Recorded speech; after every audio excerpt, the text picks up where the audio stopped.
मोर प्रिय छात्र छात्री मानक समस्त को गुड मॉर्निंग शुभेच्छा एवं आशा करुच्ची तमें मैंने भलरे रही एवं तुम मानकर परिवार मध्य भलरे रही थांतु बोली मु भगवान पाखरे श्रद्धा अर्पण करुच्ची एवं जय जगन्नाथ समस्ते भलरे रुहंतु एवं सीसार ओडिया क्लास को देखुथिबा समस्त छात्र छात्री मानक गुरुजन मानक अभिभावक मानक समस्त को मोर शुभेच्छा एवं भक्तिपति प्रणाम। तेणु देख आम पढ़ुलु द्वितीय वर्षर compulsory subject Odia by MIL.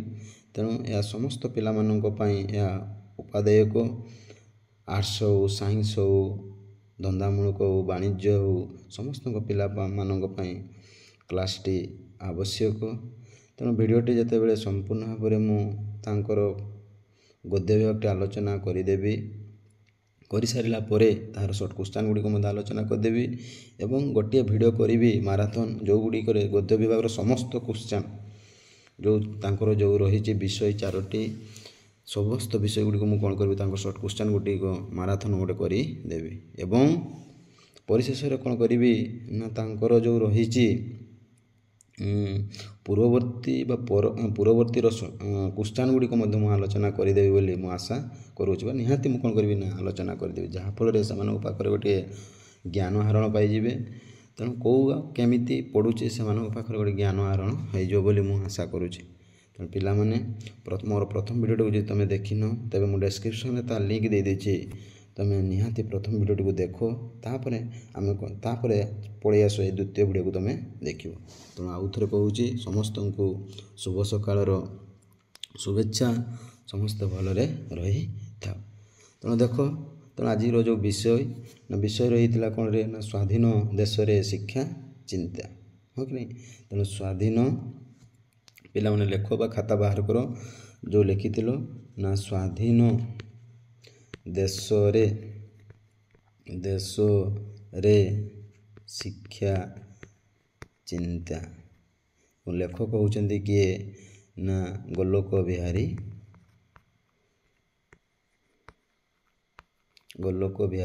धल। तेणु आज जो रही विषय जे स्वाधीन देश रे शिक्षा चिंता एटा को प्रबंध रू आसी अछि ना तांकर जो प्रबंधटी होउची विचार आलोचना हाँ कि नहीं। तेणु विचार आलोचना रू तांकर कौन विचार आलोचना प्रबंध रू आसी अछि आज जो विषय ना स्वाधीन देश रे शिक्षा चिंता विषयटी आसी अछि। तेणु जिते लेखक जो जिला परिषद रे जो सभा होता से सभार से बसी एवं से सभार जो बसी से सभार कौन है ना शिक्षा को सभा उपर रखिंट सॉरी कृषि को सभा उपर रखिंट एवं शिक्षा को कौटे ना सभा तले रखिंट। तेणु तापर से कौन कर शिक्षार व्यवस्था किभली उन्नति आड़ को जीवाई से सब बड़े चेष्टा करिसेंती एवं मन बड़े।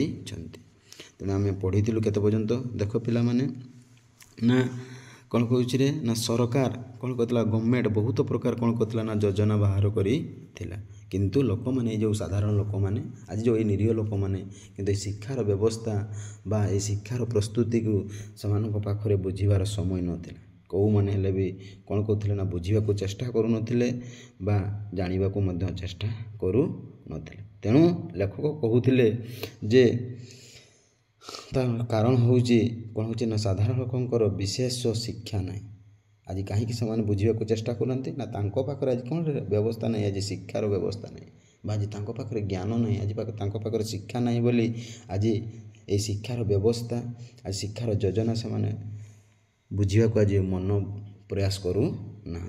तेणु ये पढ़ाई बर्तमान देख कौन है ना माटी को पाग करी से मंजी पोतिले चंचल गछ धरे एटा आम जाचु किंतु पड़िया भूई रे फसल बुणिले गोरु चरी जाते।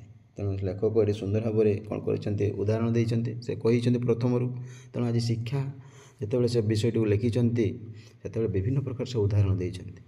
तेणु आम कौन है माटी को पाग कर से मंजी पोतिले चंचल गछ धरे अर्थात शिक्षा को जदि तुम कौन कर लोक मानू जनइब तेज शिक्षाटा कौन हे बहुत शीघ्र गछ भाई आज कौन हो ଗଛ ଭଳି ଚଳଚଞ୍ଚଳ ହୋଇ ଉଠିବ। କିନ୍ତୁ ଯଦି ଶିକ୍ଷାଟା ଆମେ ଜଳେଇବା ନାହିଁ, ଯଦି ଖୋଲା ପଡ଼ିଆ ଭୂମିରେ ବା ଖୋଲା ଗାତରେ ବା ଖୋଲା ଆକାଶ ତଳେ ତାକୁ ଯଦି ଶିକ୍ଷାଟାକୁ ଚାଷ କରାଯାଏ, ତେବେ କ'ଣ ହେବ ନା ବିଭିନ୍ନ ପ୍ରକାର ଗୋରୁ ଛେଳି ମେଣ୍ଢା ସବୁଗୁଡ଼ିକ କ'ଣ କରିଦେବେ, ନଷ୍ଟ କରିଦେବେ ବୋଲି କହୁଛନ୍ତି।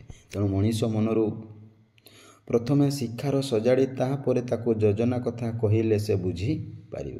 ତେଣୁ ପ୍ରଥମେ ତାକୁ ଶିକ୍ଷାର ବ୍ୟବସ୍ଥା ବା ଶିକ୍ଷାର ପ୍ରସ୍ତୁତି କୁହନ୍ତୁ ଏବଂ ତାହାପରେ ପରେ ଶିକ୍ଷାର ଯୋଜନା ଗୁଡ଼ିକୁ କହିଲେ ସେ ବୁଝିପାରିବ ବୋଲି ଲେଖକ କହୁଛନ୍ତି। କିନ୍ତୁ ଆଜିକାଲିର ଏ ଯୋଜନା ଯୁଗରେ ସମସ୍ତେ ପାଠ ପଢ଼ି ସାରିବା ପର୍ଯ୍ୟନ୍ତ ଯଦି ଆମେ ଯୋଜନାକୁ ପକାଇ ରଖୁ ତାହେଲେ ବହୁତ ପଛରେ ପଡ଼ିଯିବାକୁ ହେବ। ତେଣୁ ଆମକୁ କ'ଣ କରିବାକୁ ହେବ ନା ଶିକ୍ଷାକୁ ପଢ଼ିବା ସହିତ ତା ପାଖକୁ କ'ଣ କରିବା ନା ଶିକ୍ଷାର ଯୋଜନା ଗୁଡ଼ିକୁ ମଧ୍ୟ ତାହାଙ୍କୁ ନିହାତି ସୁଯୋଗ ଦେବା ଆବଶ୍ୟକ। ଯାହାଫଳରେ ପାଠକ କ'ଣ ହେବ ନା ନିହାତି ଶିକ୍ଷା କ'ଣ ହେବ ଆଗକୁ ଯିବ। ନହେଲେ କ'ଣ ହେବ, ସେ ଯୋଜନା ଗୁଡ଼ିକୁ ପକାଇ ରଖିଲେ କ'ଣ ଲାଭ ହେବ। ତେଣୁ ସେଇଟା ଲେଖକ କହୁଛି। ତେଣୁ ଶିକ୍ଷାକୁ ଏବଂ ସେ ସାଧାରଣ ଲୋକମାନଙ୍କୁ ଶିକ୍ଷାର ବ୍ୟବସ୍ଥା, ଶିକ୍ଷାର ପରିଚାଳନା, ଶିକ୍ଷାର ବ୍ୟବସ୍ଥା କିଭଳି ହେବ ତାହାଙ୍କୁ ନିହାତି ତୁମେ କ'ଣ କର ନା ଜ୍ଞାନ ଦିଅ। ତେଣୁ ଯୋଜନାକୁ ଯେତିକି ଆଗ୍ରହରେ କରିବାକୁ ହେବ ଶିକ୍ଷାକୁ ତାଠାରୁ ଅଧିକ ଆଗ୍ରହରେ କଲେ ଶିକ୍ଷା ଓ ଯୋଜନା ଭିତରେ ସମନ୍ୱୟ ରହିପାରିବ। ଆଜି ତୁମେ ଯେମିତି ଯୋଜନା ବାହାର କରୁଛ, ଠିକ୍ ସେହିପରି ଶିକ୍ଷାକୁ ମଧ୍ୟ ଆଗ୍ରହ ସହକାରେ ବା ଭଲ ପାଇବା ସହକାରେ ତାକୁ ଯଦି କ'ଣ କରିବା ଦରକାର ନା ପ୍ରସ୍ତୁତ କରିବା ଦରକାର ବା ତାଙ୍କ ପାଖ ନିକଟରେ ଜଣେଇବା ଦରକାର। ଯାହାଫଳରେ ଦୁଇଟା ଭିତରେ ଏଇ ଯୋଜନା ଏବଂ ଏ ଶିକ୍ଷା ଭିତରେ କ'ଣ ହେବ ନା ସୁନ୍ଦର ଭାବରେ ଗୋଟିଏ ସମନ୍ୱୟ ରହିପାରିବ ବା ସମତାଳ ଦେଇ ସେମାନେ କ'ଣ କରିବେ ନା ଚାଲିପାରିବେ। ତାପରେ ଦେଖ କ'ଣ ହେଇଛି ନା ଜାତିସଂଘ ତାଙ୍କ ଶିକ୍ଷା ରିପୋର୍ଟରେ କହିଛନ୍ତି, କିଏ ନା ଜାତିସଂଘ, ହଁ କି ନାହିଁ। ତେଣୁ ଜାତିସଂଘ ତାଙ୍କ ଶିକ୍ଷା ରିପୋର୍ଟରେ କହିଛନ୍ତି ଲୋକମାନେ ଅଶିକ୍ଷିତ ନିରକ୍ଷର ହୋଇଥିବାରୁ ଉନ୍ନୟନ କାର୍ଯ୍ୟ ଅନେକ ପଛରେ ପଡ଼ିଯାଇଛି। ଆଜି ସେମାନେ ନିରକ୍ଷର, ଆଜି ସେମାନେ ଅଶିକ୍ଷିତ ମୂର୍ଖ ହୋଇଥିବାରୁ ଆଜି ଶିକ୍ଷା କ'ଣ ହେଇଛି ଭାରି ପଛରେ ପଡ଼ିଯାଇଛି ବୋଲି ଲେଖକ କହୁଛନ୍ତି। ଏସିଆରେ ଅଧିକାଂଶ ଦେଶରେ ଏହା ହେଉଛି ସବୁଠୁ ବଡ଼ ସମସ୍ୟା। ତେଣୁ ପିଲାମାନେ ମନେ ରଖିଥିବ କେଉଁଠି ବଡ଼ ସମସ୍ୟା, କେଉଁ ଦେଶରେ ନା ଏସିଆ ଦେଶରେ। ଆଜି ଆମେ ଏସିଆ ମହାଦେଶରେ ଆଜି ଆମେ କ'ଣ ହେଇଛୁ ରହିଅଛୁ। ତେଣୁ ଏଇ ଏସିଆ ଦେଶରେ ଏଇ ସାଧାରଣ ଲୋକମାନେ, ଏଇ ସାଧାରଣ ଜନତାମାନେ ଆଜି କ'ଣ ହେଇଛନ୍ତି ଭାରି ସମସ୍ୟାରେ ପଡ଼ି ରହିଛନ୍ତି। ଆଜି ଭାରି ସେମାନଙ୍କୁ ବଡ଼ ଅସୁବିଧା ହେଉଛି। କାହିଁକି ନା ସେମାନେ ଯେହେତୁ ଶିକ୍ଷାର ବ୍ୟବସ୍ଥା ଜାଣିନାହାନ୍ତି, ଶିକ୍ଷାର ଯୋଜନା ବୁଝୁନାହାନ୍ତି, ଶିକ୍ଷାର ପ୍ରସ୍ତୁତି ସେମାନେ କେବେ ହେଲେ ଇଚ୍ଛା ପ୍ରକାଶ କରୁନାହାନ୍ତି ଜାଣିବାକୁ। ତେଣୁ ଆଜି ସେଇଟା ଭାରି ବଡ଼ ସମସ୍ୟା ହୋଇଯାଇଛି ବୋଲି ଲେଖକ କହୁଛନ୍ତି। ଏବଂ ତାଙ୍କର ବିଷୟ ଆଜି ଯେଉଁ ରହିଛି ସ୍ୱାଧୀନ ଦେଶରେ ଶିକ୍ଷା ଚିନ୍ତା। ଯେତେବେଳେ ଦେଶ କ'ଣ ହେଇଛି ସ୍ୱାଧୀନ ହେଇଛି 1947 ଅଗଷ୍ଟ ମାସ 15 ତାରିଖ ଦିନ ଯେଉଁ ଉତ୍ସାହ ସହିତ ସେ କ'ଣ କରିଛି ନା ପାଳନ କରିଛି। ଆଜି ଦେଶ ସ୍ୱାଧୀନ ହେଇକରି ମଧ୍ୟ କ'ଣ ହେଇଛି ନା ଆଜି ଶିକ୍ଷାର ବ୍ୟବସ୍ଥାକୁ ଆଜି କ'ଣ କରିଛି ସବା ତଳେ ରଖିଛନ୍ତି। ତେଣୁ ଆଜି କ'ଣ ହେଇଛି, ଆଜି ଶିକ୍ଷା ଆଜି କ'ଣ ହେଇଛି ନା ଯେହେତୁ ସବା ତଳରେ ରହିପଡ଼ିଛି, ତେଣୁ ଭାରି ଅସୁବିଧା ହୋଇଛି ବୋଲି ଲେଖକ କହୁଛନ୍ତି। ତେଣୁ କହିବା ବାହୁଲ୍ୟ ଯେ ଆମେ ସ୍ୱାଧୀନ ହେବା ପରେ ଆମ ଦେଶରେ ସର୍ବତ୍ର ଶିକ୍ଷା ପ୍ରସାର ପାଇଁ ଚେଷ୍ଟା ଚାଲିଛି। ଆମେ ସବୁବେଳେ ଚେଷ୍ଟା କରୁଛୁ। ଯେତେବେଳେ ଦେଶ ସ୍ୱାଧୀନ ହେଲା 1947 ଅଗଷ୍ଟ 15 ତାରିଖ ଦିନ ଯେତେବେଳେ ସ୍ୱାଧୀନର ଉତ୍ସବ ଆମେ ପାଳନ କଲୁ, ଆଜି ଦେଶ ସ୍ୱାଧୀନ ମୁକ୍ତ ଆକାଶରେ ଆମେ କ'ଣ କଲୁ ନା ଚଲାବୁଲା କରିଲୁ, ଆଜି ପ୍ରସାରଣ କରୁଛୁ। ହେଲେ କ'ଣ ହେବ ନା ସର୍ବତ୍ର ଶିକ୍ଷାର ପାଇଁ ଚେଷ୍ଟା ତାହା ମଧ୍ୟ ଚାଲିଥିଲା। କିନ୍ତୁ ମନେ ହେଉଛି ପ୍ରସାର ନାଁରେ, ଆଜି ଶିକ୍ଷାର ପ୍ରସାର ନାଁରେ ଅର୍ଥାତ୍ ଉନ୍ନୟନ ଲମ୍ବା ରିପୋର୍ଟ ଦେବା ନାଁରେ ଆମ୍ଭେମାନେ ଏତେ ମୁଗ୍ଧ ଯେ କୌଣସି ବସ୍ତୁର ମୌଳିକ ମୂଲ୍ୟ ବିଷୟରେ ବିଶେଷ ଚିନ୍ତା କରିବାକୁ ଆମକୁ ବେଳ ନାହିଁ। ଆଜି ମୌଳିକ ବସ୍ତୁ ଅର୍ଥାତ୍ ନିଜସ୍ୱ, ହଁ କି ନାହିଁ, ଯେଉଁ ନିଜସ୍ୱ ତୁମେ ଆଜି କ'ଣ କରୁଛ ନିଜର ହୃଦୟରୁ ବା ନିଜେ ମଧ୍ୟ ଆଜି କ'ଣ କରୁଛ ନା ଚିନ୍ତା କରୁନାହୁଁ। ଆଜି ଆମେ ଯେତେ ସବୁ କ'ଣ ହେଉଛୁ ନା ରିପୋର୍ଟ ବାହାର କଲେ କ'ଣ ହେବ, ଆଜି ସରକାର ଆଜି ଯେଉଁ ଗଭର୍ଣ୍ଣମେଣ୍ଟ ବିଭିନ୍ନ ଲମ୍ବା ରିପୋର୍ଟ ବାହାର କଲେ କ'ଣ ହେବ, ତା'ର ମୌଳିକତା ବା ତା'ର ମୌଳିକ ତୁମେ ଆଜି କ'ଣ କରୁଛ ନା ଚିନ୍ତା କରୁନାହୁଁ ବା ବୁଝୁନାହୁଁ। ସେଇଟା ଲେଖକ କହୁଛନ୍ତି। ଏବଂ ତୁମ ପାଖରେ ସେ ସମୟ ନାହିଁ ଆଜି ବୁଝିବାକୁ। ଆଜି ଏଇ ଯେଉଁ ଶିକ୍ଷାର ପ୍ରସାର, ଆଜି ଯେଉଁ ଯେଉଁ ଲମ୍ବା ଲମ୍ବା ଉନ୍ନୟନ, ଯେଉଁ ଲମ୍ବା ଲମ୍ବା ରିପୋର୍ଟ ଆଜି ଯେଉଁ ବାହାର କରିଛି ଗଭର୍ଣ୍ଣମେଣ୍ଟ, ତୁମେ କ'ଣ କରୁଛ ନା ତୁମ ପାଖରେ ସେ ସମୟ ନାହିଁ ବା ବେଳ ନାହିଁ ବୋଲି ଲେଖକ କହୁଛନ୍ତି। କେବଳ ଶିକ୍ଷା ନୁହେଁ, ଖାଲି ଯେ ଶିକ୍ଷା କହିଲେ ହେବ ନାହିଁ। ତେଣୁ ଶିକ୍ଷାର ଯେଉଁ ରହିଛି, ଶିକ୍ଷା କହିଲେ ହେବ ନାହିଁ, ପୁଣି ଅନ୍ୟାନ୍ୟ ସବୁ ବ୍ୟବସ୍ଥା ଅଛି କି ନାହିଁ ରେ। ତେଣୁ ଯେଉଁ ରହିଛି ଶିକ୍ଷା ବ୍ୟବସ୍ଥା, ଯେଉଁ ରହିଛି ପୁଣି ରାଜନୈତିକ ବ୍ୟବସ୍ଥା, ବାଣିଜ୍ୟ ବ୍ୟବସ୍ଥା, ତୁମର କୃଷି ବ୍ୟବସ୍ଥା, ସ୍ୱାସ୍ଥ୍ୟ ବ୍ୟବସ୍ଥା, ହଁ କି ନାହିଁ, ଯିବା ରାଜପଥ ବ୍ୟବସ୍ଥା, ଉଡ଼ାଜାହାଜ ବ୍ୟବସ୍ଥା, ଏସବୁ ଯେଉଁ ବ୍ୟବସ୍ଥା ରହିଛି ସେଗୁଡ଼ିକ ତୁମେ କ'ଣ କରୁଛ ନା ସେ ଯୋଜନା ଯେଉଁ ବାହାର କରୁଛନ୍ତି ସେଗୁଡ଼ିକ ତୁମର ବୁଝିବାର ସମୟ ନାହିଁ ବୋଲି କହୁଛନ୍ତି। ପୁଣି କହୁଛନ୍ତି ଶିକ୍ଷାର ବ୍ୟବସ୍ଥାକୁ ମଧ୍ୟ ତୁମେ ସେ କଥା କହିଲେ ହେବ ନାହିଁ। ତେଣୁ ସେ ମଧ୍ୟ ଲେଖକ କହୁଛନ୍ତି ସବୁ କ୍ଷେତ୍ରରେ ଅଳ୍ପ ବହୁତ ସେଇଆ ହୋଇଛି। ଆଜି ଆମେ ଦେଖୁଛୁ ଯେଉଁ ସବୁ ସରକାର ଆଜି ଯେଉଁ ବ୍ୟବସ୍ଥା ବାହାର କରିଛନ୍ତି ସବୁ କମ୍ ମାତ୍ରାରେ କ'ଣ ହେଇଛି ନା କାର୍ଯ୍ୟକାରୀ ହୋଇଛି ବୋଲି ଲେଖକ କହୁଛନ୍ତି। ତାହାକି ଆମର ଶାସନ ପଦ୍ଧତି ଏମିତି ଯେ ସେଥିରେ ବିଶେଷଜ୍ଞମାନଙ୍କର ବିଶେଷ ମୂଲ୍ୟ ନଥାଏ। ଖାଲି ସେତିକି କରିଦେଲେ ହେବ ନାହିଁ। ଶାସନ ପଦ୍ଧତି ଯେଉଁମାନେ ଆଜି ବିଶେଷଜ୍ଞ, ଯେଉଁମାନେ ଆଜି ରିସର୍ଚ୍ଚ କରିକି ଆସିଛନ୍ତି, ବିଭିନ୍ନ ଉଚ୍ଚ ପାଠ ପଢ଼ିକି ଆସିଛନ୍ତି, ସେମାନଙ୍କର ମୂଲ୍ୟ ମଧ୍ୟ ଆମେ କ'ଣ କରୁଛୁ, ବିଶେଷ ମୂଲ୍ୟ ନଥାଏ। ଏବେ ତାଙ୍କୁ ଆଜି ଆମେ ସମ୍ମାନ ବା ଦେଉନାହୁଁ ବୋଲି ଲେଖକ ମଧ୍ୟ କହୁଛି। ପୁଣି କେବଳ ଲୋକ ଦେଖାଣିଆକୁ ସେମାନଙ୍କୁ କେତେବେଳେ କେମିତି ଖୋଜା ଯାଇଥାଏ। ଖାଲି କେତେବେଳେ କ'ଣ ହେଉଛି ନା ଯେତେବେଳେ ଦରକାର ପଡ଼ିଲେ ସେମାନଙ୍କୁ ଡକାଯାଉଛି ବା ତାଙ୍କୁ କ'ଣ ହେଉଛି ନା ଖୋଜା ଯାଉଛି ବୋଲି ଲେଖକ କହୁଛନ୍ତି। କେଉଁମାନଙ୍କୁ ନା ଯେଉଁମାନେ ଆଜି କ'ଣ ହେଇଛନ୍ତି ରେ ନା ଉଚ୍ଚ ବିଶେଷଜ୍ଞ ହୋଇ ଆସିଛନ୍ତି, ସେଇମାନଙ୍କୁ ଯେତେବେଳେ ଦରକାର ପଡ଼ୁଛି ସେତେବେଳେ ତୁମେ ସେମାନଙ୍କୁ କ'ଣ କହୁଛ ନା ଖୋଜୁଛ ବୋଲି ଲେଖକ କହୁଅଛନ୍ତି। ଆଉ କ'ଣ କହୁଛନ୍ତି ଦେଖ ନା ତା ଛଡ଼ା ସବୁ ହୋଇସାରିଲା ପରେ ଯୋଜନା ଯେତେବେଳେ ଅର୍ଥ ବିଭାଗଙ୍କ ବିଚାରକୁ ଆସିଥାଏ ସେତେବେଳେ ପ୍ରଥମ ଆଘାତ ଶିକ୍ଷା ଉପରେ ହିଁ ପଡ଼େ। ତେଣୁ ଅର୍ଥ ବିଭାଗ ଅର୍ଥାତ୍ ଇକୋନୋମିକ୍ସ ବିଭାଗ ଯେଉଁଠି ପଇସା, ହଁ କି ନାହିଁ, ମୂଲ୍ୟ ଟଙ୍କା, ତେଣୁ ଏଇ ଯେଉଁ ଯେତେବେଳେ ଅର୍ଥ ବିଭାଗକୁ ଯେତେବେଳେ ଆସିଥାଏ ଯୋଜନା ଗୁଡ଼ିକ ସେତେବେଳେ ପ୍ରଥମେ ଆଘାତ କାହା ପାଖରେ ପଡ଼େ ନାହିଁ, ଶିକ୍ଷା ଉପରେ ଆଘାତ ପଡ଼େ ବୋଲି ଲେଖକ କହୁଛନ୍ତି। ତେଣୁ ପିଲାମାନେ ମନେ ରଖିଥିବ, କ୍ୱେଶ୍ଚନ୍ ମଧ୍ୟ ଥାଇପାରେ ତୁମର ସର୍ଟ କ୍ୱେଶ୍ଚନ୍ ଯେ ପ୍ରଥମ ଆଘାତ କାହା ଉପରେ ପଡ଼େ। ତେଣୁ ଆମେ ଜାଣିଲୁ ନା ଶିକ୍ଷା ଉପରେ ଆଘାତ ପଡ଼େ ବୋଲି ଲେଖକ କହୁଛନ୍ତି। ତାପରେ ଦେଖ ପୁଣି ଲେଖକ କ'ଣ କହୁଛନ୍ତି ନା ଏହି ସମ୍ପର୍କରେ ନିକଟରେ ଅଳ୍ପ କେତେ ଦିନ ତଳେ ଇଲଷ୍ଟ୍ରେଟେଡ୍ ୱିକ୍ଲିରେ ଗୋଟିଏ ଲେଖା ବାହାରିଥିଲା। ଇଲଷ୍ଟ୍ରେଟେଡ୍ ୱିକ୍ଲିରେ ଗୋଟିଏ ଲେଖା ବାହାରିଥିଲା ନା ଭାରତୀୟ ଲୋକେ କାହିଁକି ପାଠ ପଢ଼ି ସାରିଲା ପରେ ଆମେରିକା ଛାଡ଼ି ଆସିବାକୁ ଚାହୁଁ ନାହାନ୍ତି। ନା ଇଲଷ୍ଟ୍ରେଟେଡ୍ ୱିକ୍ଲି ଅର୍ଥାତ୍ ହେଉଛି ଏଇଟା ଗୋଟେ ହେଉଛି ୱିକ୍ଲି ହେଉଛି ସାପ୍ତାହିକ, ହଁ କି ନାହିଁ ରେ। ୱିକ୍ଲିର ଅର୍ଥ କ'ଣ ରେ, ସାପ୍ତାହିକ, ଏବଂ ଯେଉଁ ଇଲଷ୍ଟ୍ରେଟେଡ୍ର ଅର୍ଥ ହେଉଛି ନା ଇଂରାଜୀ ସାପ୍ତାହିକ ଗୋଟେ ପେପର ବା ଗୋଟେ ମ୍ୟାଗାଜିନ୍ କହିଲେ ସେଇଠି କ'ଣ ହେଇଥିଲା ନା ବାହାରିଥିଲା। ଏଇ ଅଳ୍ପ କେତେ ଦିନରେ ବାହାରିଥିଲା ନା କ'ଣ ବାହାରିଥିଲା ନା ସେଇ ଯେଉଁ ବାହାରିଥିଲା ଲେଖାଟି କ'ଣ ହେଇଥିଲା ନା ଭାରତୀୟ ଲୋକେ କାହିଁକି ପାଠ ପଢ଼ି ସାରିଲା ପରେ ଆମେରିକା ଛାଡ଼ି ଆସିବାକୁ ଚାହୁଁ ନାହାନ୍ତି, ଏଇ କଥାଟି ବାହାରିଥିଲା ବା ପ୍ରକାଶ କରାଯାଇଥିଲା। ସେଥିରେ ସେ ଆମେରିକାର ସୁଖ ସମ୍ଭୋଗ ଓ ଟଙ୍କା ପଇସା କଥା ଛାଡ଼ିଦେଲେ ଅସଲ କଥା ଲେଖିଛନ୍ତି ନା ଭାରତରେ ବିଶେଷଜ୍ଞମାନଙ୍କର ବିଶେଷ ମୂଲ୍ୟ ନାହିଁ। ତେଣୁ ଏଇଟି ଯେଉଁ କହିଛନ୍ତି ଭାରତରେ ବିଶେଷଜ୍ଞମାନଙ୍କର ବିଶେଷ ମୂଲ୍ୟ ନାହିଁ। ଏଇ ଲେଖାଟି କ'ଣ ହେଇଥିଲା ନା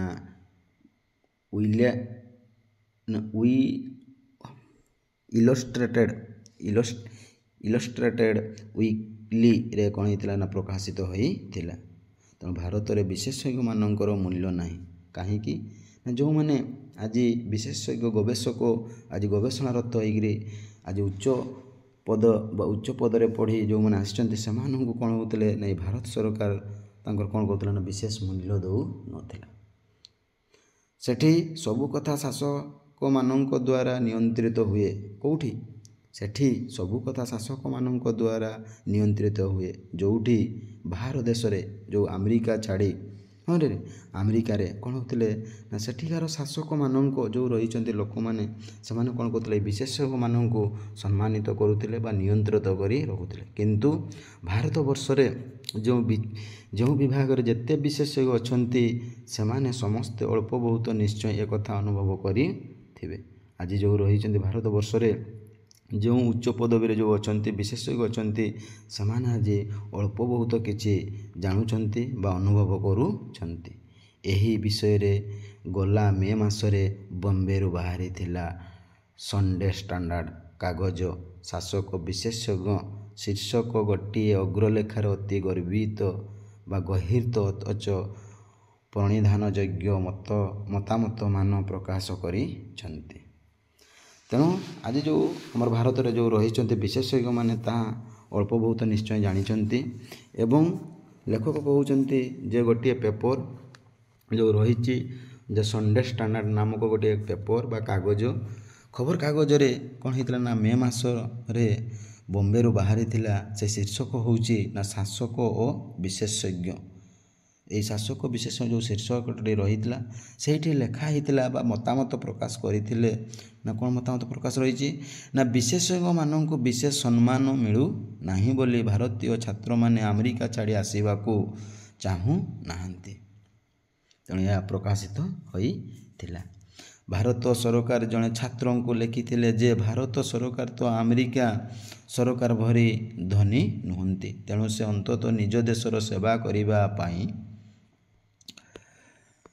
କରିବା ପାଇଁ ନିଜ ଦେଶକୁ ଫେରି ଆସନ୍ତୁ। ସେଥିରେ ସେ ଛାତ୍ର ଜବାବ ଦେଇ ରଖିଥିଲେ ତାକୁ ଯଦି ଭାରତର ଜଣେ ଗଭର୍ଣ୍ଣରଙ୍କ ସହିତ କ'ଣ ଭାବରେ ସହିତ ସମାନ ଦରମା ଦିଆଯାଏ ତାହେଲେ ସେ ଫେରିବା କଥା ବିଚାର କରିବ। ତେଣୁ ଆଜି ଯେଉଁ ଆମେରିକାରେ ରହିଛନ୍ତି ଆମର ଯେଉଁ ବିଶେଷଜ୍ଞମାନେ ଗବେଷଣାରତ ମାନେ ରିସର୍ଚ୍ଚ ମାନେ ସେମାନଙ୍କୁ ଫେରିବାକୁ ଭାରତ ସରକାର କହୁଛି। କିନ୍ତୁ ସେ ପିଲାମାନେ ଉତ୍ତର ଦେଉଛନ୍ତି ଯେ ଯଦି ଆଜି ଗଭର୍ଣ୍ଣର ବା ଯେତେ ଦରମା ପାଉଛି ସେତିକି ଯଦି ଆମକୁ ଦେବେ ତେବେ ଆମେ ଚିନ୍ତା କରିବୁ କ'ଣ ନା ଏ ଭାରତକୁ ଆସିବାକୁ। ତେଣୁ କହୁଛନ୍ତି। ତେଣୁ ପିଲାମାନେ ମନେ ରଖିଥିବ ଯେ ଯେଉଁ ଷ୍ଟାଣ୍ଡାର୍ଡ ବା ସନ୍ଡେ ଷ୍ଟାଣ୍ଡାର୍ଡ ଖବରକାଗଜ ଯେଉଁ ମେ ମାସରେ ବମ୍ବେରୁ ବାହାରିଥିଲା ଏବଂ ଶୀର୍ଷକ ଥିଲା ଶାସକ ଓ ବିଶେଷଜ୍ଞ। ସେଠାରେ କ'ଣ ଲେଖା ହେଇଥିଲା ଏବଂ କ'ଣ ମତାମତ ଦିଆଯାଇଥିଲା ବୋଲି କହୁଛନ୍ତି। ତେଣୁ ପିଲାମାନେ ସେଟା ମନେ ରଖିଥିବ। ତେଣୁ ସେମାନେ ଚିନ୍ତା କରୁଥିଲେ କ'ଣ ଯେ ଆମେରିକା ଠାରୁ ଭାରତ ଏତେ ଧନୀ ନୁହେଁ, କିନ୍ତୁ ସେ ସରକାରଙ୍କୁ କହୁଛନ୍ତି ଯେ ଗଭର୍ଣ୍ଣର ଯେତେ ଦରମା ପାଉଛି ଆମେ ମଧ୍ୟ ସେତିକି ଯଦି ଦରମା ଦେବେ ତେବେ ଆମେ ନିଶ୍ଚୟ କ'ଣ କରିବୁ ନା ଚିନ୍ତା କରିବୁ ଭାରତବର୍ଷକୁ ଯିବା ପାଇଁ। ତାପରେ ଦେଖ ବିଚାର କରିବୁ ବୋଲି ସେମାନେ ମତ କହୁଛନ୍ତି ବା କହିଛନ୍ତି। ବିଦେଶରେ ଲୋକେ ରହି ଏମିତି କଥା ଶୁଣାଇ ପାରୁଛନ୍ତି, ଅଥଚ ସେହି ଷ୍ଟାଣ୍ଡାର୍ଡରେ ଲୋକେ ଏ ଦେଶରେ 15 ବର୍ଷ କାମ କଲେ ମଧ୍ୟ ପ୍ରଥମ ପାହାଚରୁ ଦ୍ୱିତୀୟ ପାହାଚକୁ ଉଠି ପାରୁନାହାନ୍ତି। ଆଜି ଯେଉଁ ବିଶେଷଜ୍ଞ ରହିଛନ୍ତି ଭାରତବର୍ଷରେ ଆଜି ସେମାନେ 15 ବର୍ଷ କାମ କରିସାରିଲା ପରେ ମଧ୍ୟ ଆଜି କ'ଣ ହେଉଛି ସେମାନେ ପ୍ରଥମ ପାହାଚରୁ ଦ୍ୱିତୀୟ ପାହାଚକୁ ଯାଇପାରୁନାହାନ୍ତି। ଏଥିପାଇଁ ଏ ଦେଶରେ ବିଶେଷଜ୍ଞମାନଙ୍କର କୌଣସି କଥା କରିବା ପାଇଁ ବ୍ୟକ୍ତିଗତ ଉତ୍ସାହ କିମ୍ବା ସ୍ପୃହା ନାହିଁ। ସେମାନଙ୍କୁ ଆଜି କ'ଣ ହେଉଛି ଆଜି ଉତ୍ସାହ ଦିଆଯାଉନାହିଁ, ଆଜି ତାଙ୍କୁ ସୁଯୋଗ ଦିଆଯାଉନାହିଁ, ଆଜି ସେମାନଙ୍କୁ କ'ଣ କରାଯାଉନାହିଁ ସମ୍ମାନିତ କରାଯାଉନାହିଁ ବା ସମ୍ମାନ ଦିଆଯାଉନାହିଁ। ତେଣୁ ଆଜି ସେମାନେ କ'ଣରେ ପ୍ରଥମ ପାହାଚରୁ ଦ୍ୱିତୀୟ ପାହାଚକୁ ଆଜି ସେମାନେ ଯାଇପାରୁନାହାନ୍ତି। ଦ୍ୱିତୀୟରେ ଯେଉଁଥିରେ ଯାହାର ସ୍ପୃହା ଅଛି ସେ ବିଷୟରେ ତାକୁ ଯଥାଶୀଘ୍ର ନିସ୍ପୃହା କରିବା ପାଇଁ କମ୍ ଲୋକ ନାହାନ୍ତି। ଆଜି ଯେଉଁ ଲୋକ ଆଜି ଯେଉଁ ବିଶେଷଜ୍ଞମାନଙ୍କରେ ଯେଉଁ ବିଷୟ ଉପରେ ସେମାନଙ୍କର ସ୍ପୃହା ବା ଜ୍ଞାନ ଅଛି ବା ସେମାନେ କ'ଣ କରୁଛନ୍ତି ଜ୍ଞାନକୁ ଆଲୋଚନା କରିବାକୁ ଚାହୁଁଛନ୍ତି ବା ଜ୍ଞାନକୁ ଦେବା ପାଇଁ ଚାହୁଁଛନ୍ତି, କିନ୍ତୁ ଯେଉଁ ଲୋକମାନେ ଅଛନ୍ତି ତାଙ୍କୁ ସେମାନଙ୍କୁ କ'ଣ କରୁଛନ୍ତି ମନା କରୁଛନ୍ତି, ନିସ୍ପୃହା କରିବା ପାଇଁ କମ୍ ଲୋକ ନାହାନ୍ତି ବା ନିସ୍ପୃହା ତାଙ୍କୁ ମନା କରୁଛନ୍ତି, ସେମାନଙ୍କୁ ସୁଯୋଗ ଦେଉନାହାନ୍ତି ବୋଲି ଲେଖକ କହୁଅଛନ୍ତି। ଏହି ସମ୍ପର୍କରେ ଦେଶର ପରିଚାଳନା ପଦ୍ଧତିରେ ଏକ ନୂତନ ଦୃଷ୍ଟିକୋଣ ସୃଷ୍ଟି ନ ହେଲା ପର୍ଯ୍ୟନ୍ତ ଅବସ୍ଥାରେ କୌଣସି ପରିବର୍ତ୍ତନ ସମ୍ଭବ ନୁହେଁ। ତେଣୁ ସରକାରଙ୍କୁ ସେ ଲେଖକ କହୁଛନ୍ତି ଜଣାଉଛନ୍ତି ଯେ ଆଜି ଯେଉଁ ନିସ୍ପୃହା ଆଜି ଯେଉଁ ତାଙ୍କୁ ସୁଯୋଗ ଦିଆଯାଉ ନାହିଁ ବା ତାଙ୍କୁ ଆଜି ଯେଉଁ ଉତ୍ସାହ ଦିଆଯାଉ ନାହିଁ ବା ତାଙ୍କୁ ଯେଉଁ ସ୍ପୃହା ଦିଆଯାଉ ନାହିଁ ଯଦି ସେଇଟା ତାଙ୍କୁ ଦିଆଯାଏ ତେବେ ଆଜି ଏଇ ଭାରତବର୍ଷ ବା କ'ଣ ହେଇଯିବ ନୂତନ ଭାବରେ ଗୋଟିଏ ପରିବର୍ତ୍ତନର ସମ୍ଭବ ଦେଖାଯିବ। ଯଦି ତାକୁ ସୁଯୋଗ ନ ଦିଆଯିବ ତେବେ କୌଣସି ପରିବର୍ତ୍ତନ ସମ୍ଭବ ହେବ ନାହିଁ ବୋଲି ଲେଖକ ସୂଚନା ଦେଉଅଛନ୍ତି ବା କହୁଅଛନ୍ତି। ଏବଂ ଦେଖ ନା ବଡ଼ ବଡ଼ ଯୋଜନା ବଡ଼ ବଡ଼ ବିଶେଷଙ୍କ କଥା ଛାଡ଼ିଦେଲେ ଶିକ୍ଷାର ସାଧାରଣ ସ୍ତରରେ ଯାହା ହେଲାଣି ଯେଉଁ ପ୍ରକାର ଅଧୋଗତି ଦିନକୁ ଦିନ ଚାଲିଛି ତାକୁ ନ ରୋକିଲେ ଆମର ଅବସ୍ଥା ନିଶ୍ଚୟ ଶୋଚନୀୟ ହେବ। ଆଜି ଖାଲି ଯୋଜନା କଥା କହିଲେ ହେବ ନାହିଁ ବା ବିଶେଷଙ୍କ କଥା କହିଲେ ହେବ ନାହିଁ। ତେଣୁ ଏ ଯେଉଁ ସ୍ତର ଗୁଡ଼ିକ ଆଜି ସରକାର ଯେଉଁ ବାହାର କରିଛନ୍ତି ସେଗୁଡ଼ିକ ଆଜି କ'ଣ ହେଇଛି ନା ଅଧୋଗତି ହୋଇକି ପଡ଼ି ରହିଛି ଦିନକୁ ଦିନ। ତେଣୁ ଆଜି ତାକୁ ଯଦି ଆମେ ବନ୍ଦ ନ କରିବା ତାକୁ ଯଦି ଆଜି ଆମେ ନ ରଖିବା ତେବେ ଆମର ଶୋଚନୀୟ ଅବସ୍ଥା ହୋଇପଡ଼ିବ ବୋଲି ଲେଖକ କହୁଅଛନ୍ତି। ଏବଂ ଶିକ୍ଷା ପ୍ରସାର ବାହାରକୁ ଯେତେ ଦେଖାଯାଉଥିଲେ ମଧ୍ୟ ଯେଉଁମାନେ ଶିକ୍ଷା କଥା ଜାଣୁଛନ୍ତି ସେମାନେ ନିଶ୍ଚୟ ଅନୁଭବ କରୁଥିବେ ଶିକ୍ଷା ରାଜ୍ୟରେ ଏକ ନିରୁପାୟ ଅବସ୍ଥା ଆସି ପହଞ୍ଚିଲାଣି। ଆଜି ଶିକ୍ଷାକୁ ଯେଉଁମାନେ ଚାହୁଁଛନ୍ତି ସେମାନେ ଅନୁଭବ କରୁଛନ୍ତି ସେମାନେ ଆଜି କ'ଣ ଜାଣିପାରୁଛନ୍ତି ଯେ ଶିକ୍ଷା କ'ଣ ବା ଶିକ୍ଷା ନିହାତି ଦରକାର। ଯଦି ସେମାନେ ଜାଣିବାକୁ ଇଚ୍ଛା ନ କରୁଛନ୍ତି ତେବେ ଆଜି ଶିକ୍ଷା କ'ଣ ହେଇଯିବ ନିରୁପାୟ ଅବସ୍ଥାରେ ଆସି ପହଞ୍ଚିଯିବ ବୋଲି ଲେଖକ କହୁଛନ୍ତି। ସେଥିପାଇଁ ବୋଧହୁଏ ଭାରତ ସରକାର ଏକ ଶିକ୍ଷା କମିଶନ ବର୍ତ୍ତମାନ ବସାଇ ଭାରତୀୟ ପରିସ୍ଥିତିର ନିରୀକ୍ଷଣ କରୁଛନ୍ତି। ତେଣୁ ସେଇଠି ଲେଖକ ଦେଖୁଛନ୍ତି ଯେ ଆଜି କ'ଣ କରିଛି ନା ଶିକ୍ଷାର ବ୍ୟବସ୍ଥାକୁ ଆଜି ଯେଉଁ ଏଜୁକେସନକୁ ଆଜି ଗୋଟିଏ ସରକାର ଗଠନ କରିଛନ୍ତି ବା ଶିକ୍ଷା କମିଶନ କରିଛନ୍ତି ଏବଂ ଶିକ୍ଷାର ବ୍ୟବସ୍ଥାକୁ ନିରୀକ୍ଷଣ ପରୀକ୍ଷଣ କରିବା ପାଇଁ ବା ଯତ୍ନ କରିବା ପାଇଁ ଶିକ୍ଷାର କମିଶନ ବାହାର କରିଛନ୍ତି। ସମସ୍ୟା ତ ଅନେକ ହଁ କି ନାହିଁ ସମସ୍ୟା ତ ଅନେକ କିନ୍ତୁ ଗୋଟିଏ ଦୁଇଟି କଥା ବିଚାର କଲେ ଆମ ସମସ୍ୟାର ବିଶାଳତାର ଆଭାସ ମିଳିବ। ତେଣୁ ସମସ୍ୟା ଆମେ ଜାଣିଛୁ ଅନେକ ସେଥିମଧ୍ୟରୁ ଗୋଟିଏ ଦୁଇଟାକୁ ଯଦି ଆମେ ବିଚାର କରିବା ଯୁକ୍ତିତର୍କ କରିବା ବା ତାକୁ ତର୍କଣା କରିବା ବା ତାକୁ ଆଲୋଚନା କରିବା ତାହାର ରହସ୍ୟଟିକୁ ଆମେ ଆଜି ଜାଣିପାରିବା। ତାର ରହସ୍ୟର ଆଭାସ ତାର ଆଜି ନିହାତି ନିଗ୍ରତ ହେବ ବା ତାର ବାହାରିବ ବୋଲି ଆମେ କହୁଅଛୁ। ତେଣୁ ଆମ ଦେଶରେ ମୂଳରୁ ଚୂଳ ପର୍ଯ୍ୟନ୍ତ ଯେଉଁ ପରୀକ୍ଷା ପଦ୍ଧତି ଅଛି ସେହି ପଦ୍ଧତିରେ ଛାତ୍ରମାନଙ୍କର ଗୁଣାତ୍ମକ ମୂଲ୍ୟ ନିର୍ଦ୍ଧାରଣ କରିବା ଭାରି କଷ୍ଟ। ଆଜି ଯେଉଁ ଆଭାସ ବାହାରିବ ବୋଲି କହିଲୁ ବା ଯେଉଁ ସମସ୍ୟାର ବିଚାର କରାଯିବ ବୋଲି ଆମେ କହୁଛୁ କିନ୍ତୁ ତାର ମୂଳ ଚୂଳ ପର୍ଯ୍ୟନ୍ତ ଯଦି ଆମେ କ'ଣ କରିବା ନା ପରୀକ୍ଷା କରିବା ସେ କାହିଁକି ଶିକ୍ଷାର ବ୍ୟବସ୍ଥା କରୁନାହାନ୍ତି କାହିଁକି ସେ ପାଠ ପଢ଼ୁନାହିଁ ତାହା ଏଇଭଳି ଯେଉଁ ବିଷୟ ରହିଛି ଏଇ ବିଷୟ ଗୁଡ଼ିକୁ ଆମେ ଯଦି ତର୍କଣା କରିବା ଯୁକ୍ତି କରିବା ବା ତାର ପରୀକ୍ଷା କରିବା ତେବେ ଛାତ୍ରମାନଙ୍କର ଗୁଣାତ୍ମକ ମୂଲ୍ୟ ନିର୍ଦ୍ଧାରଣ କରିବା ଭାରି କଷ୍ଟ। ଆଜି ଛାତ୍ରମାନଙ୍କର ଗୁଣାତ୍ମକ ତ ତାଙ୍କର ଲକ୍ଷଣ ଗୁଣ କିଭଳି ପାଠଶୈଳୀ ପଢ଼ାଇବାର ଏସବୁକୁ ଦେଖିଲେ ଆମକୁ ଭାରି କ'ଣ ହେବ ନା କଷ୍ଟ ହୋଇ ପଡ଼ିବ। ଶିକ୍ଷା କମିଶନ ଅନ୍ୟାନ୍ୟ ବିଷୟ ମଧ୍ୟରେ ଏହି ପରୀକ୍ଷା ପଦ୍ଧତି ପ୍ରତି ବେଶୀ ଦୃଷ୍ଟି ଦେବେ ବୋଲି ଆଶା କରାଯାଏ। ଖାଲି ଯେ ଶିକ୍ଷାକୁ ଗବେଷଣା କରିବା ବା ଆଲୋଚନା କରିବା ପରୀକ୍ଷା କରିବା ତାହା କରିବା ଛଡ଼ା ଅନ୍ୟ ବିଷୟକୁ ମଧ୍ୟ ତୁମେ କ'ଣ କରିବ ଅନ୍ୟାନ୍ୟ ବିଷୟକୁ ମଧ୍ୟ ତୁମେ କ'ଣ କରିବ ନା ପରୀକ୍ଷା ପଦ୍ଧତି ପ୍ରତି ଦୃଷ୍ଟି ଦେବ ବୋଲି ଆଶା କରୁଛନ୍ତି ଲେଖକ। ଖାଲି ଯେ ଶିକ୍ଷାକୁ ପରୀକ୍ଷା ଦେବ ବା ଶିକ୍ଷାକୁ ଗବେଷଣା କରିଦେଲେ ହେବ ନାହିଁ କିନ୍ତୁ ଅନ୍ୟ ବିଭାଗ ଯେଉଁ ରହିଛନ୍ତି ସବୁ ବିଭାଗକୁ ଲେଖକ କ'ଣ କହୁଛନ୍ତି ନା ସଠିକ୍ ମାତ୍ରାରେ ମାନେ ସଠିକ୍ ରାସ୍ତାରେ ବା ମାନେ ପୂର୍ଣ୍ଣରେ କ'ଣ କର ନା ପରୀକ୍ଷା କରିବାକୁ ସେ କ'ଣ କହୁଛନ୍ତି ନା ସୂଚାଉଛନ୍ତି ବା ଆଶା କରୁଛନ୍ତି। ଏବେ ନିକଟରେ କଳିଙ୍ଗ ସତ୍ୟ ହୋଇଥିଲେ ସାଂଘାତିକ ନାମରେ ଗୋଟିଏ ଉପଗ୍ରା ଲେଖାରେ ପରୀକ୍ଷା କ୍ଷେତ୍ରରେ ଅବୈଧ ଆଚରଣ ବିଷୟରେ ଯେଉଁ ସୂଚନା ଦେଇଥିଲେ ତାକୁ ବର୍ତ୍ତମାନ ସମାଧାନ କରିବାର କୌଣସି ଉପାୟ ଥିଲା ପରି ମନେ ହେଉନାହିଁ। ତେଣୁ ଲେଖକ ଏଠି ପୁଣି କ'ଣ କହୁଛନ୍ତି ନା ଯେଉଁ କହୁଛନ୍ତି ଏବେ ନିକଟରେ କଳିଙ୍ଗ ସତ୍ୟ ହୋଇଥିଲେ ସାଂଘାତିକ, ଯେଉଁ କଳିଙ୍ଗ ଆଜି ଓଡ଼ିଶା ସତ୍ୟ ହୋଇଥିଲେ ସାଂଘାତିକ ନାମରେ ଗୋଟିଏ ଉପଗ୍ରା ଲେଖାରେ ଆଜି ସବୁ ଯେଉଁ ଲେଖିଛନ୍ତି ଗୋଟିଏ କଳିଙ୍ଗ ଉପରେ ଲେଖିଛନ୍ତି ଏବଂ ସତ୍ୟ ହୋଇଥିଲେ ସାଂଘାତିକ ତାଙ୍କର ଯେଉଁ ଲେଖାରେ ପରୀକ୍ଷା କ୍ଷେତ୍ରରେ ଅବୈଧ ଆଚରଣ ବିଷୟରେ ଯେଉଁ ସୂଚନା ଦେଇଥିଲେ ତାକୁ ବର୍ତ୍ତମାନ ସମାଧାନ କରିବା କୌଣସି ଉପାୟ ଥିଲା ପରି ମନେ ହେଉନାହିଁ। ଆଜି ସେଇଟା ପରୀକ୍ଷା କରିଦେଲେ ବା ତାର ଗବେଷଣା କରିଦେଲେ ତାହା ମନେ ହେବ ନାହିଁ ବୋଲି କହୁଛନ୍ତି। ଆଜିକାଲି ଛାତ୍ରମାନେ ପାଠପଢ଼ା କଥା ଯେତିକି ଜାଣୁଛନ୍ତି ତାଠୁ ବେଶୀ ଜାଣୁଛନ୍ତି ପରୀକ୍ଷା ବିଷୟରେ। ପାଠ କେତେ ପଢ଼ା ହେଲା ତାହା ଜାଣୁନାହାନ୍ତି, କିନ୍ତୁ ପରୀକ୍ଷା କେବେ ହେବ ବା ପରୀକ୍ଷା କେମିତି ହେବ ତାହା ବିଷୟରେ ସେମାନେ ଭାରି ଇଚ୍ଛା ପ୍ରକାଶ କରୁଛନ୍ତି।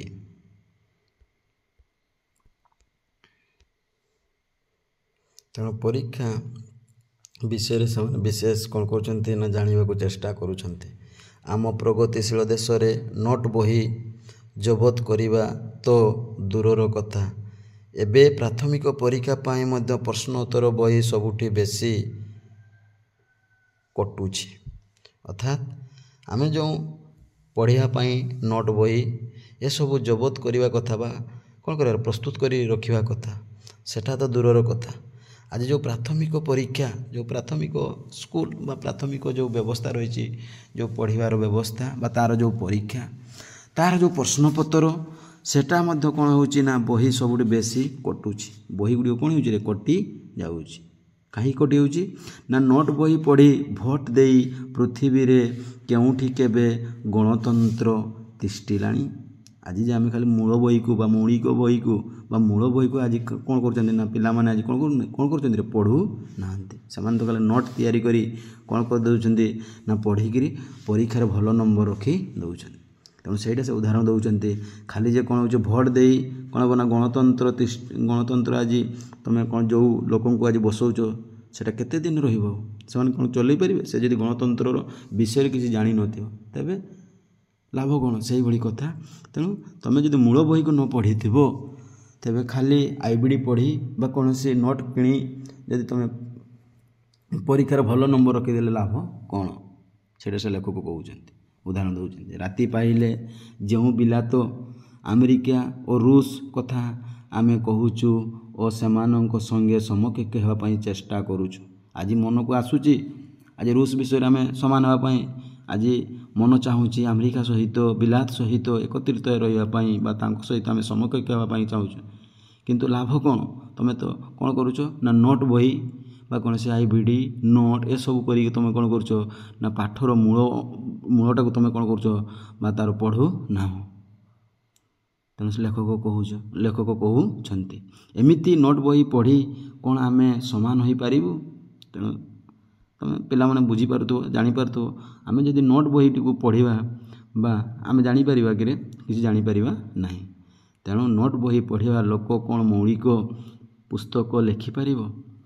ଅର୍ଥାତ୍ ଯେଉଁମାନେ ଆଜି ତୁମେ ସହଜରେ ଯଦି ପାଠ ପଢ଼ି ଯାଉଛ ଖାଲି ନୋଟ୍ ବହି ବା କେଉଁଠି କ'ଣ ପରୀକ୍ଷା କେମିତି ହେବ, କେମିତି ସୁଯୋଗ ରହିଲେ ଆମେ ଭଲ ନମ୍ବର ରଖିବୁ, ତାହା ଯଦି ତୁମେ ମନକୁ ଚିନ୍ତା କରିବ ବା ଆଲୋଚନା କରିବ ତେବେ ତୁମେ କ'ଣ କଦାପି କ'ଣ ହୋଇପାରିବ ନାହିଁ ନା ଏଇ ଯେ ଆଜି ଆମେରିକା ସହିତ ବିଲାତ ସହିତ ରୁଷ ସହିତ ତୁମେ ଆଜି କ'ଣ ହେବ ନା ସମାନ ହୋଇପାରିବ ନାହିଁ। ପୁଣି ଆଉ କ'ଣ ହୋଇପାରିବ ନାହିଁ? ପୁଣି କ'ଣ ହୋଇପାରିବ ନା ନୋଟ୍ ବହି ପଢ଼ିବା ଲୋକ ମୌଳିକ ପୁସ୍ତକ ଲେଖିପାରିବ ନାହିଁ। ଯେଉଁ ଆଜି ଗବେଷଣା କରିକି ଯେଉଁ ଲେଖା ଗୁଡ଼ିକ ବାହାରିଛି ବା ଯେଉଁ ମୂଳ ବହି ସେଟା ମଧ୍ୟ ତୁମେ ଆଜି କ'ଣ କରିପାରିବ ନା ତା ଉପରେ ତୁମେ କିଛି ଲେଖିପାରିବ ନାହିଁ। ଯେଉଁ ଦେଶରେ ମୌଳିକ ପୁସ୍ତକ ଲେଖା ହୋଇପାରିବ ନାହିଁ ସେ ଦେଶରେ କ'ଣ ମୌଳିକ ଚିନ୍ତାର ସ୍ଫୁରଣ ହୋଇପାରିବ? ଅର୍ଥାତ୍ କହିବାର ଅର୍ଥ ହେଉଛି ଯଦି ତୁମେ ମୂଳ ବହିଟିକୁ ଯଦି ତୁମେ ପଢ଼ିକରି ନ ପାରିଛ ବା ମୂଳ ବହିଟିକୁ ପଢ଼ିକି ଯଦି ତୁମେ କିଛି ଲେଖି ନ ପାରୁଛ ତେବେ ଆଜି ଆମ ଦେଶ କ'ଣ ହେବ ନାହିଁ?